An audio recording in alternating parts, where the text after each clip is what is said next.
When you think about strong, toned, defined arms, you probably think you need to focus on bicep curls and tricep extensions.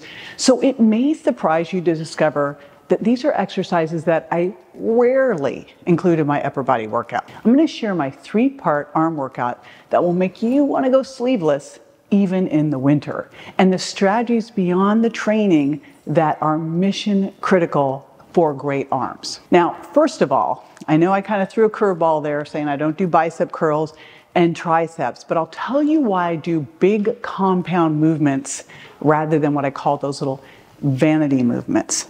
First of all, remember when you're doing anything that's an upper body pushing or an upper body pulling exercise, you are working your arms, right? Every time you are pushing, what works?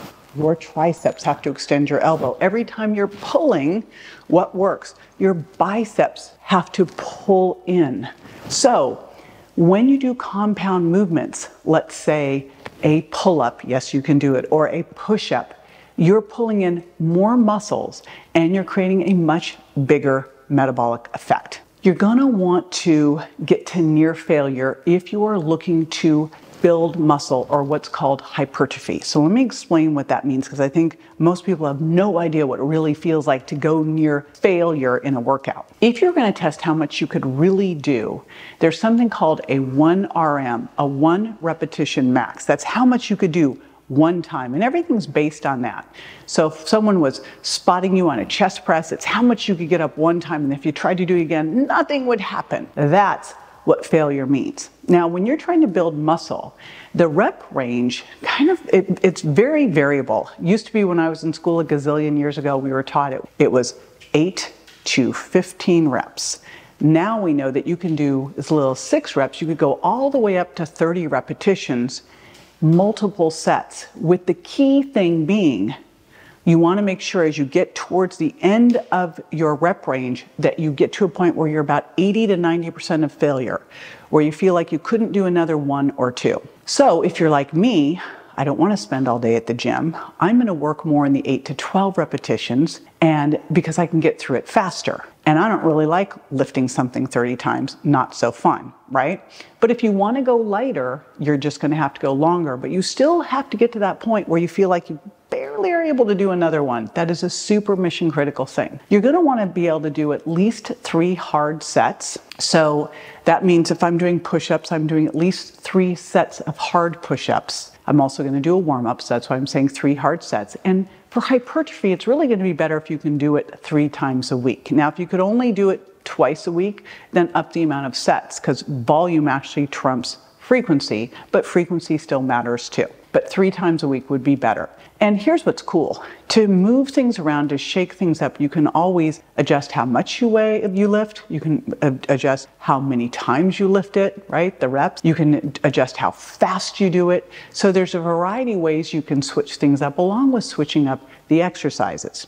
What you'll also want to do is in between your sets, let's say I am doing 3 sets of pull-ups or 3 sets of bent over rows, I'm going to want to rest for 1 to 2 minutes. I don't want to fully recover. I don't want to rest for 30 minutes, because you are only going to build the muscle fibers you recruit. And if you let yourself fully rest, then you are going to just start to recruit the same old ones again. The more you don't let yourself fully recover, you pull in new fibers. So when you're going to start a workout routine, you want to make sure that your body is warmed up. So I call that the global warm-up. What could that be? That could actually even be taking a hot shower. I kind of call that the cheating warm-up.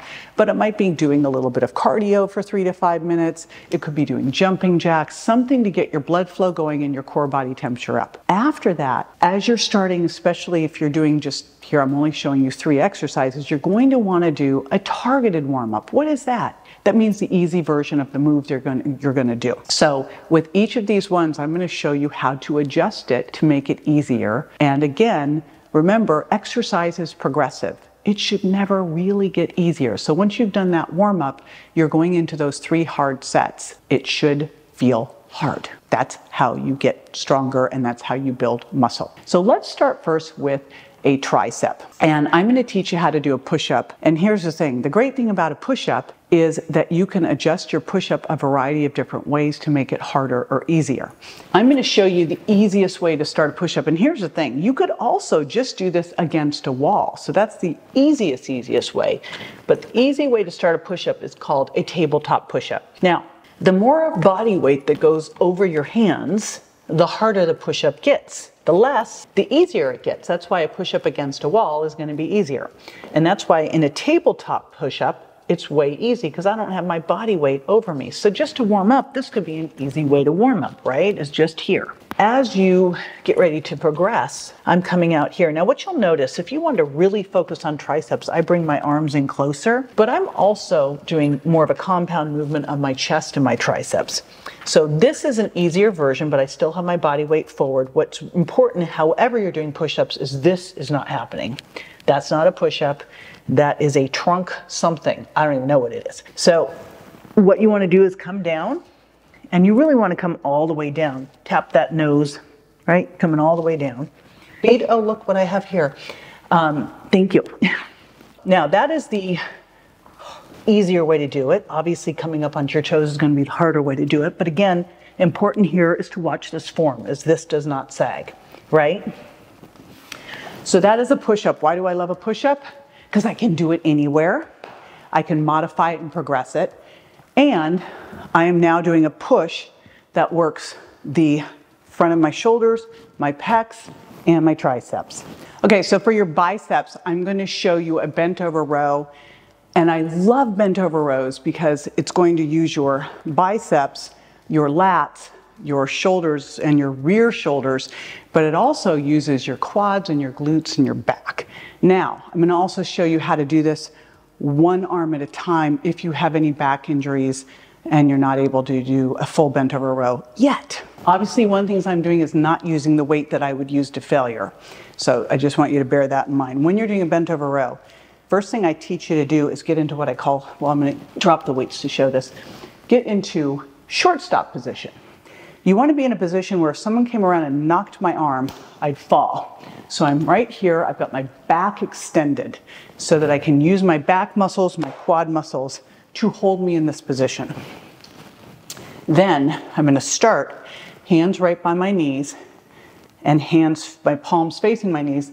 Again, my belly button's pulled up, my back is extended, and I'm going to reach up and cup my ribs and come back down.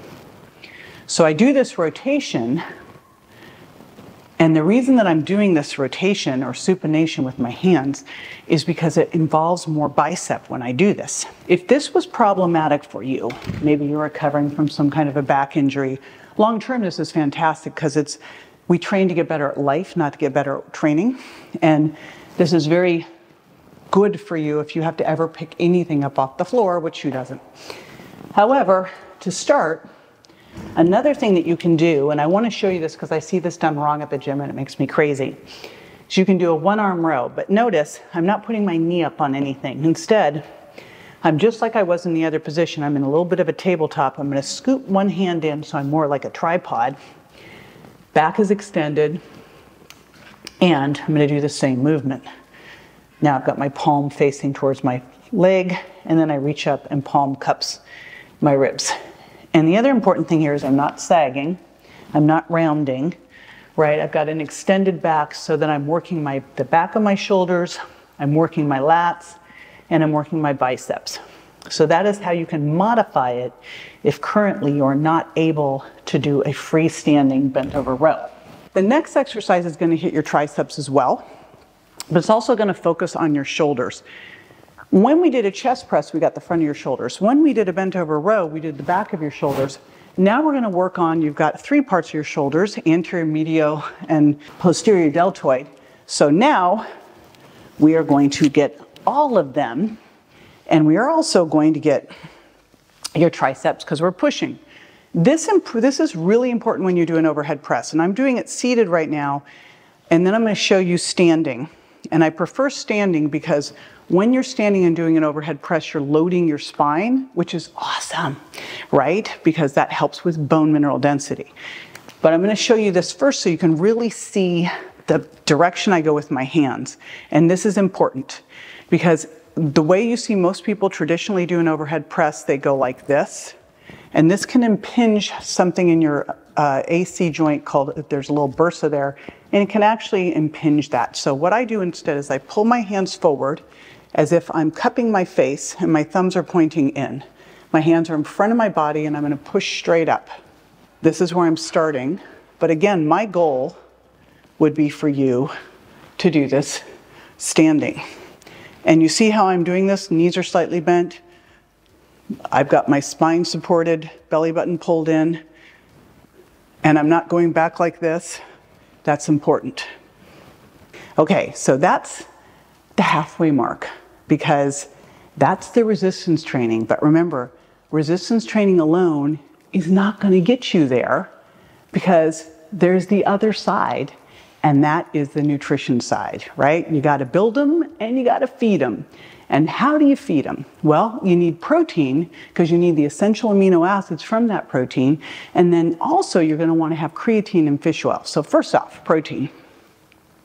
I have a protein cheat sheet that is going to help you figure out how to get the protein you need in at each meal and overall. And that is at jjvirgin.com/protein cheat sheet.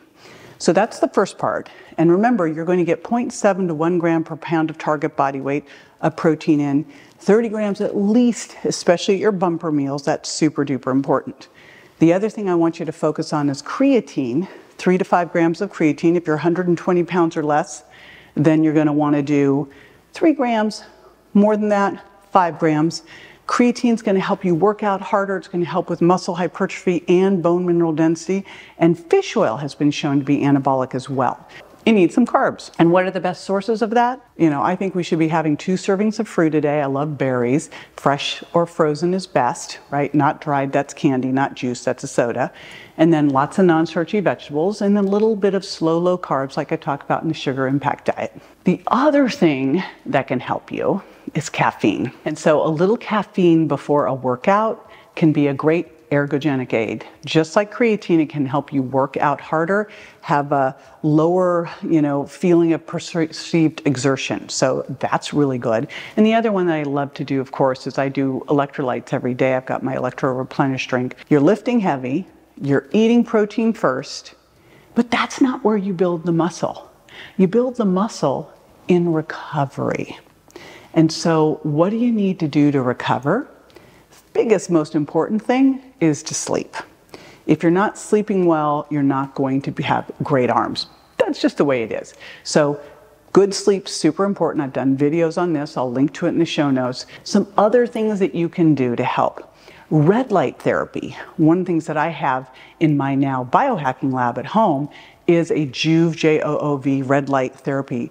And what red light therapy can do is help you recover, help reduce inflammation, and help improve your mitochondria. So that's one. The next thing that can help, cold. Now, I have a cold plunge. This took a while for me to decide I wanted to do because I hate being cold. But also, hey, it's an investment. You can always use a cold shower too. Or you can just dunk your face into cold. But here's the issue with cold. You want to be 6 to 8 hours away from your training session before you do this cold exposure, because when you work out, you create some inflammation, you create some micro damage your body is now going to recover from. If you go into cold, you stop that process. So don't do it right after you work out. In fact, what I'll do is get up in the morning, meditate, have my coffee, and then go cold plunge. And then I'll eat, wait an hour or so, get my body warmed back up. I always wait an hour because I want to shiver for an hour, and then I will go to the gym. Stay tuned because the next one up is my How to Drop Your Body Fat, my strategies for fast, lasting fat loss. Check them out.